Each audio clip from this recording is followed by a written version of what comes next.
I have a new project car here to show you guys. This is my 2004 Boxster S550 Spyder.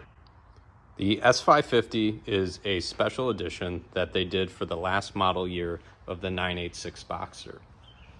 It has a couple unique features that make it stand out from the normal 986S Boxster.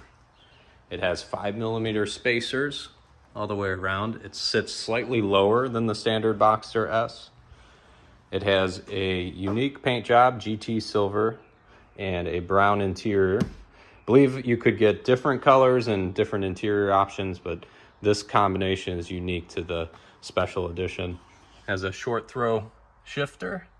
This car is number 288 out of 1953. I believe only 500 of these came to the US. Now, although this car looks like it's in great shape, and it really is, the paint is in great shape. None of the body panels look like they've been repainted. It has some major issues that we need to sort out. The first one is that it grinds going into second gear. Now, I learned this on the test drive. The seller didn't let me know about this, but sure enough, on the test drive, I put it in second gear, let the clutch out, and it grinded. So there are some easy fixes for this, so that didn't scare me away from buying the car. Potential easy fixes. We don't know for sure yet. But worst case scenario, I have to pull the transmission and replace second gear. Seen some videos online. It doesn't look too bad, so I'm willing to give that a try if it comes to it. The second big issue is one that I didn't know before I bought the car. Once I got the car home and put up on quick jacks, I was able to look underneath and see that it has a lot of bad oil leaks. So all down the engine is caked in oil. Actually, on top of the engine has a pool of oil up there, and some of the oil lines running up to the front of the car have oil on them as well. The third issue with this car is actually an easy one with the key. So the key fob itself doesn't actually work with the car. You can press the buttons, the light lights up, but nothing happens on the car. Now, to fix that, I actually have to get a new key fob and have the car programmed to the new key fob. I can't do this myself. I have to take it to a dealer or a shop and get the new key fob programmed to the car. It has a couple other minor things that I'll be fixing. One is the gear shifter has a lot of play in it. I think the bushings in there are worn out. This door panel, the leather is coming up.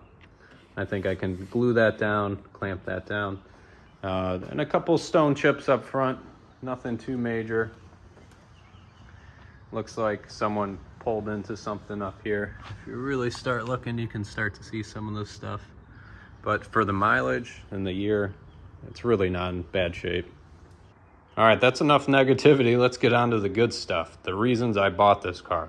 The first reason was these tires. These are PS4S tires. The date code is 2019, so they're getting a little old, but they have plenty of tread left on them. So I think I can get another year or two out of these tires. The brakes have a lot of life left on these pads. Now, the brakes aren't that great on this, so I might swap out for a more aggressive pad, and the rotors are a bit grooved, so I'll probably have to swap those out. But I'm not really in a rush to do that. I have plenty of other things to sort out first. The other good point with this, we won't be able to see it from here. Let's see if we can see it from the front. And see the yellow through there. It has brand new Bilstein shocks all the way around. And the previous owner also replaced one of the control arms back here. Not sure which arm it's called, but one of these arms back here was replaced on both sides with new bushings. Of course, one of the reasons I bought this car was the condition of the paint in the interior. As you can tell, the previous owners took very good care of this paint. None of the panels look like they've been repainted. Looks like it's been hand washed. And the interior, although aside from the tears on that driver's seat, just from wear and tear usage, this interior is in pretty good shape. It has a aftermarket head unit in here that almost looks OEM. It pops up with the Porsche logo, when you turn it on, and it has wired CarPlay. It works flawlessly. If that was OEM, you could fool me and tell me that was OEM. Of course, not for this year. Obviously, they didn't make head units like that for 2004, but it is pretty nice.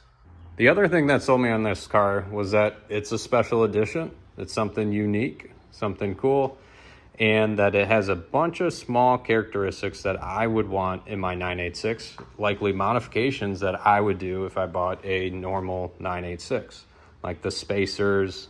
It's sitting a little bit lower, the short throw shifter from the factory, has these clear side markers and clear bottom portions of these headlights. I'm not sure if that's exclusive to the special edition, but those are some mods that I would want to do to my 986 anyway. All right, so I've been blabbing a lot this video. This is going to be a project car. I'm going to go through all of these issues and fix them, get this 100% sorted. I'm also going to do some modifications. And this is going to be one hell of a car when I'm done with it. If you like this car, like this content, and want to see more, feel free to subscribe, and I'll see you in the next video.